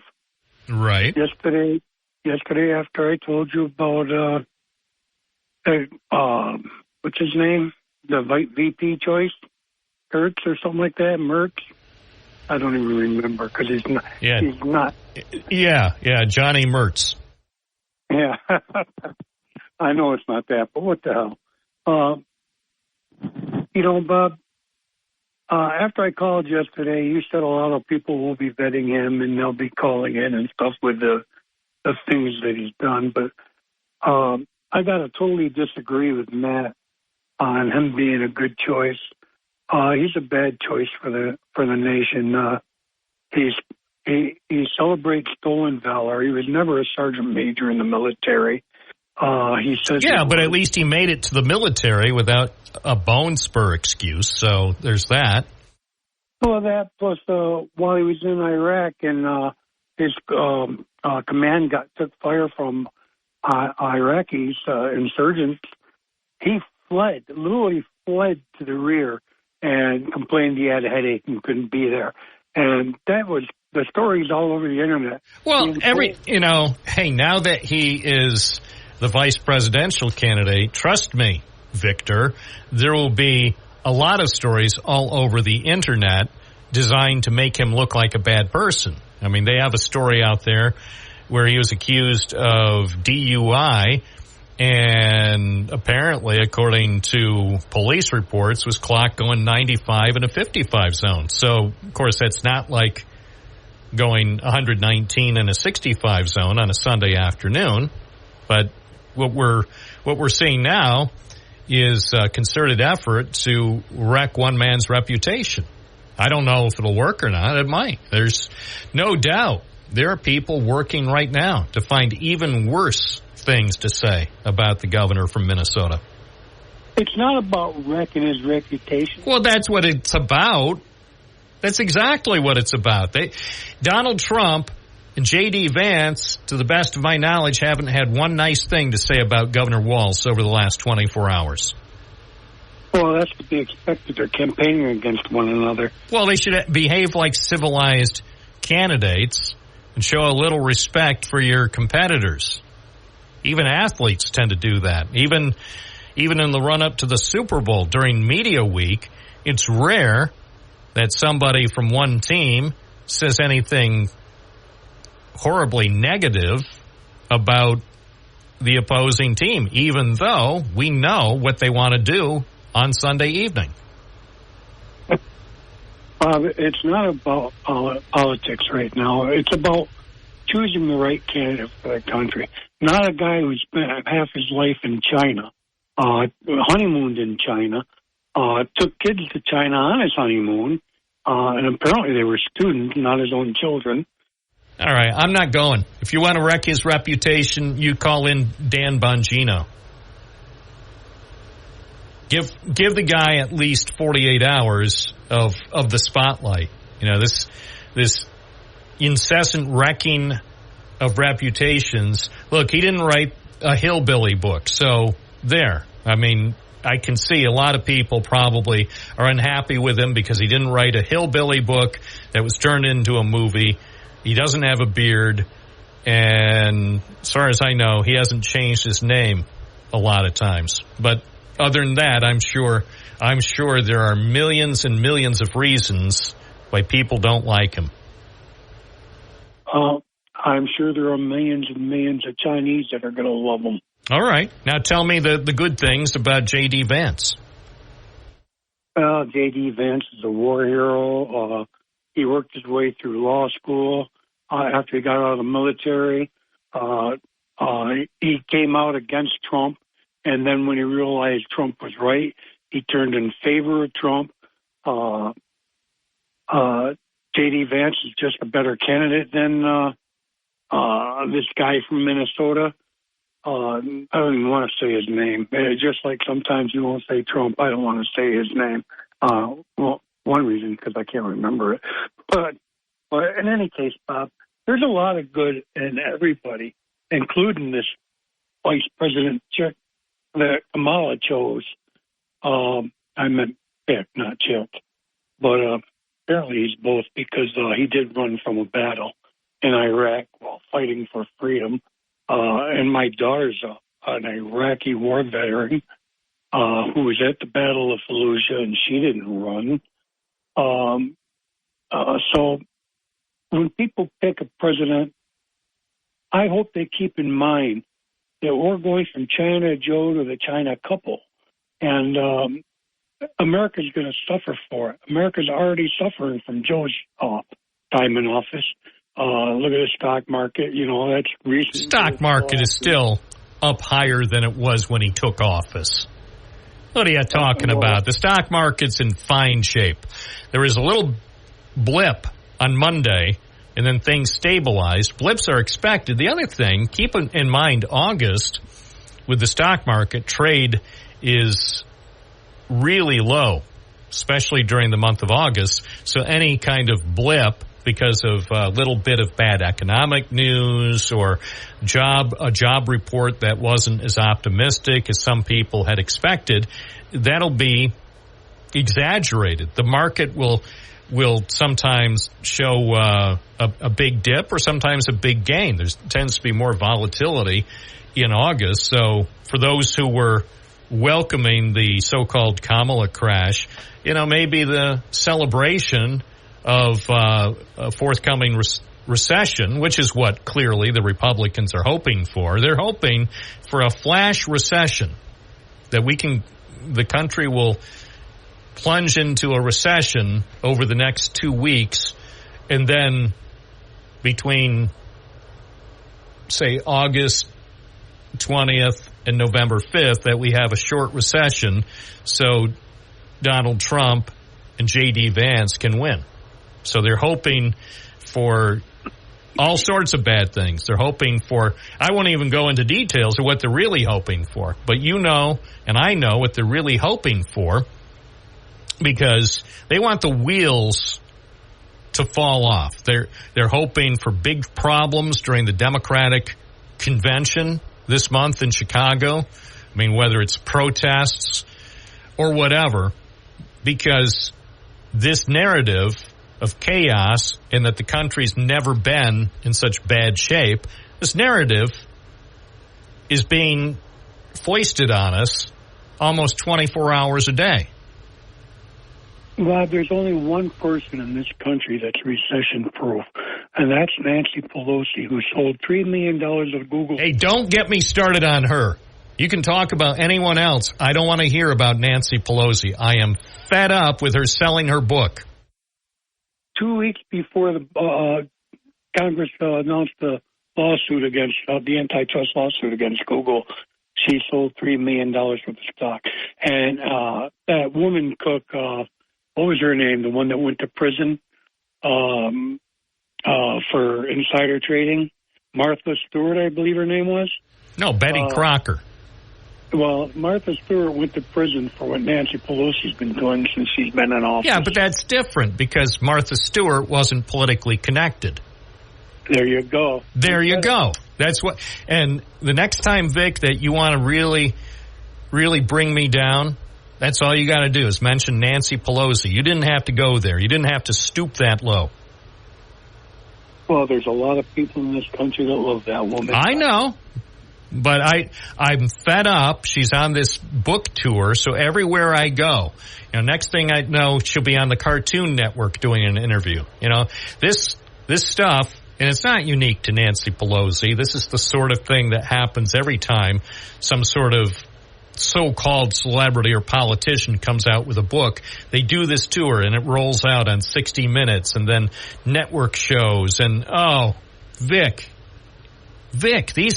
I'm not saying anything personally about Nancy Pelosi because, of course, she's an American hero. But I got to say, I'm fed up with this self-serving promotion of a book that's probably going to sell about 3 copies. You mean like Cuomo's book?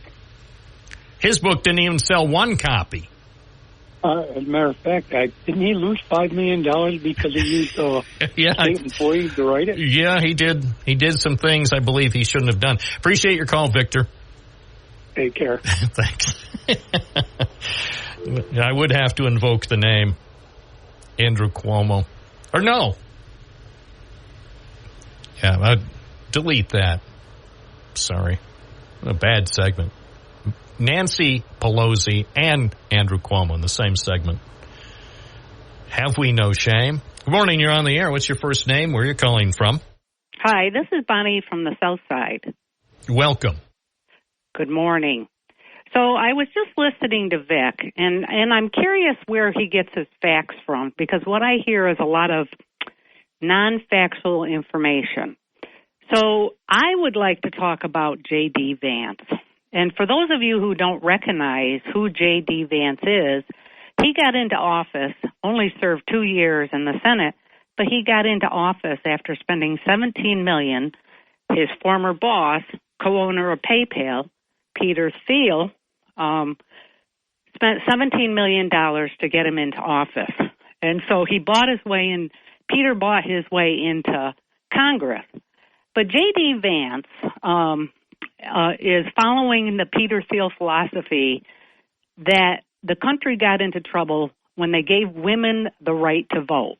So women, listen, vote for Harris and Waltz, because you're going to lose your right to vote, and it's identified, if you haven't read it, in the Project 2025 plan that Trump is going to implement.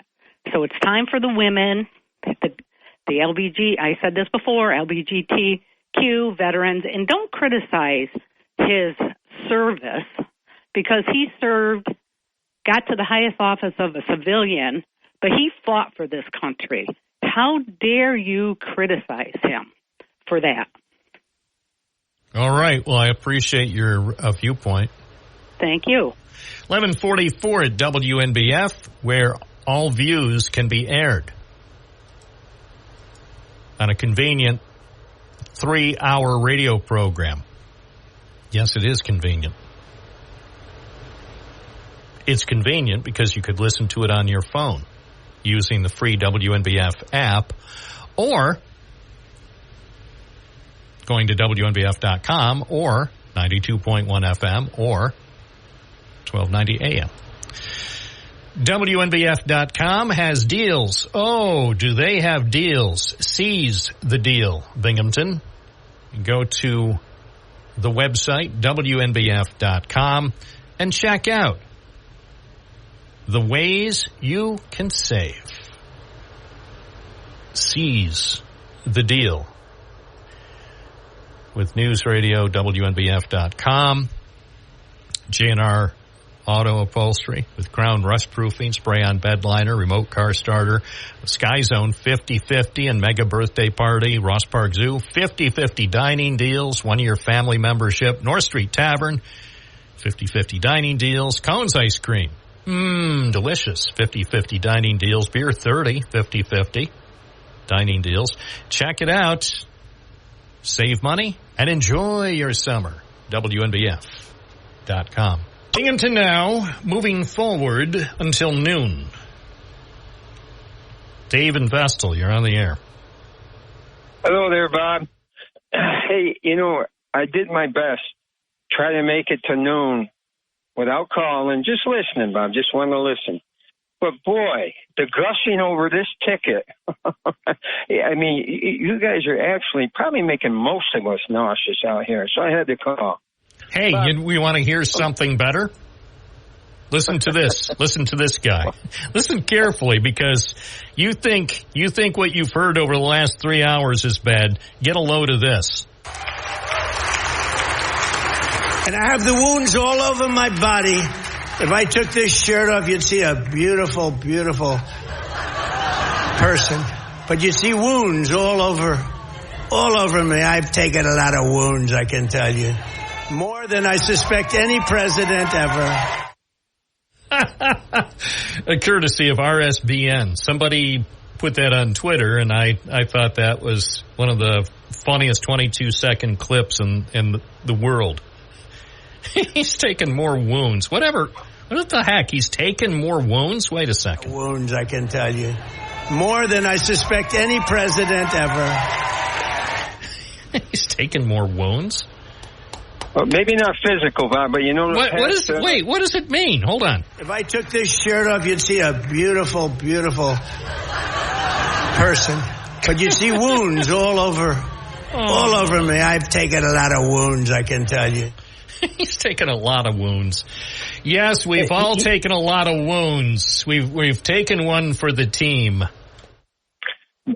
Bob, I know you're smart enough to realize he doesn't mean physical. He means 7.5 years of pounding by the Democrats trying to hurt him, and they still can't. They haven't succeeded. They're so frustrated. They've chosen far left liberal loons as a ticket. Yeah, but if he doesn't shape up, if he doesn't get his campaign in order, he's going to be embarrassed again, just like 4 years ago.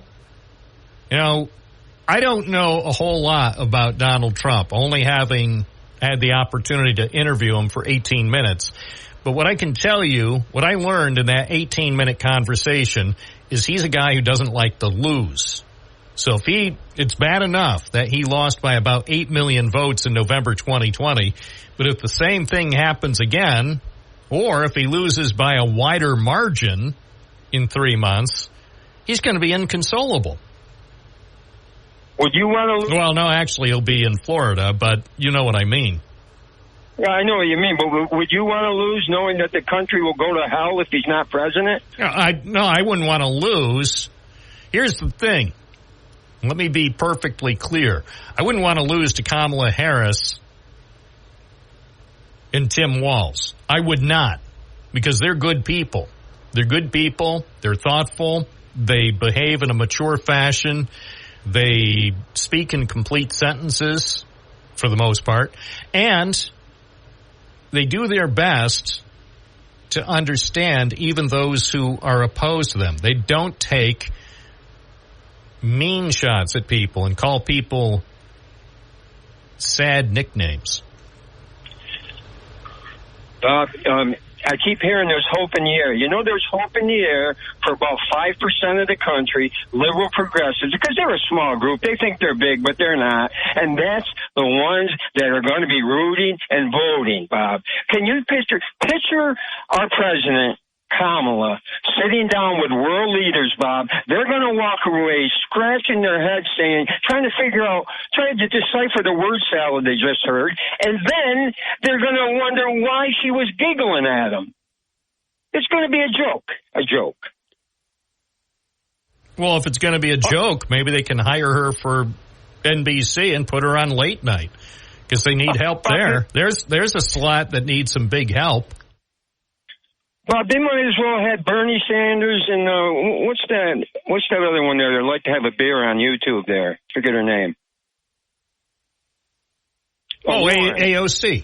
AOC, the bartender. Yeah. No, Warren. They might as well have them two running together, because this is what we got.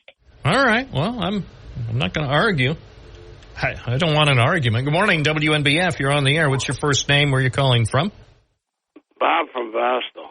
Yeah, what happened, man? I was like Dave. I was trying to make it to noon, and what I've heard on here for the last half hour, you're talking about not knocking somebody's reputation? Wow. After cutting Trump down for 8 consecutive years every day, you got the nerve to tell people not to knock this vice presidential pick? You got to be kidding me. All right? Well, I just look at what he did when he was president. It's not knocking his reputation or some of the things Let me talk, man. Okay. And then this lady calls and knocks J.D. Vance. I didn't hear you say, hey, back off J.D. Vance. But you did it for the other guy. How can you keep saying you're fair and balanced? Well, I'm not. I can't say that anymore. I mean, clearly, I'm human. That's all the time we have. I'll try to do better tomorrow. Bob Joseph, WNBF.